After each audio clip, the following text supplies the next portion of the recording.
இன்னைக்கு கூட வைகோ பேசியிருக்காரு, எடப்பா என்னை பத்தி பேசியிருக்காரு. திரு வைகோ அவர்களே, உங்களுடைய வயது முதிர்ந்தவர், உங்களை பேசுவது அவ்வளவு பொருத்தமாக இருக்கா, இருந்தாலும் பேசித்தான் ஆக வேண்டும். ஏன்னா எல்லாமே பத்திரிகை ஊடகத்தில் வந்து அதுக்கு பதில் சொல்ல வேணும்ல.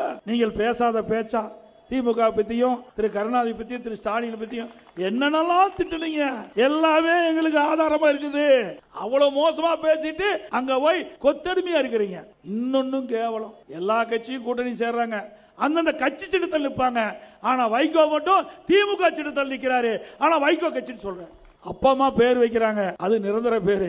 டெம்பரவரியா பேர் வைக்கிற கட்சி தான் வைகோ கட்சி. ஏங்க, இவர் கட்சியால இவருடைய கட்சி நிர்வாகிய திமுக சின்னத்துல போய் நிக்க வச்சா அது எந்த கட்சின்னு சொல்லுவாங்க?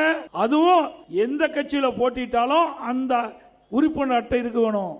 இந்த வைகோ அவருடைய கட்சியில் இருக்கின்றவர்கள் திமுக கூட்டணி வச்சு திமுக சின்னத்துல திமுக உறுப்பினர் அட்டை பெற்றிருந்தா தான் செல்லும். இப்பெல்லாம் வச்சுக்கிட்டு எங்களை பத்தி விமர்சனம் செய்யறீங்களே. உங்களுடைய மகன் அவர்கள் நாடாளுமன்ற தேர்தலில் திருச்சியில எப்படி எல்லாம் அழுதார் நாட்டு மக்களுக்கே தெரியும். நான் திமுக சின்னத்தில் நிற்கவே மாட்டேன், சுயேட்சை சின்னத்தில் நிற்பேன், கதறி அடம்பிடிச்சு பிறகு சுயேட்சை சின்னத்தில் நின்னார். இதெல்லாம் வரலாறு மறந்து நீங்கள் பேசாதீங்க.